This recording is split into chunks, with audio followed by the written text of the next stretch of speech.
Hey guys, এখন তো বিয়ারের বোতল দিয়ে বটল পেন্টিং খুবই ট্রেন্ডিং, তাই ভাবলাম আমিও বানিয়ে ফেলি। সবার প্রথমে একটা কাচের বোতল নিয়ে নেবো, তারপর পুরোটাকে ব্ল্যাক দিয়ে কাভার আপ করে নিয়ে একটা স্পঞ্জ নিয়ে ছোট ছোট ড্যাপ করে দেবো, কারণ এটা একটা ম্যাট ফিনিশিং দেবে।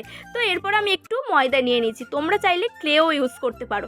তো ময়দাটাকে আমি ভালো করে মেখে নিয়ে ছোট ছোট লেচি করে নিয়ে একটু ফুলের মতন আকার দিয়ে দেবো। আচ্ছা, তোমাদের এই ভিডিওটা যদি ভালো লাগে প্লিজ প্লিজ একটা হলেও কিন্তু লাইক অবশ্যই করে দিও। তারপরে ফুলগুলো কমপ্লিট হয়ে যাওয়ার পরে একটা সাদা দিয়ে আমি ছোট গোল করে নিচ্ছি। এরপর ওই ফুলের যে ডিজাইনটা বানিয়েছি সেটা আমি এর মধ্যে লাগিয়ে দেবো। ব্যাস, এরপর আমি ঝটপট তাড়াতাড়ি রঙটা সেরে ফেলবো। তো রঙটা করার জন্য এখানে আমি গ্রিন অ্যান্ড পিঙ্ক ইউজ করেছি, তোমরা তোমাদের ইচ্ছা মতন কালার এখানে ইউজ করতেই পারো।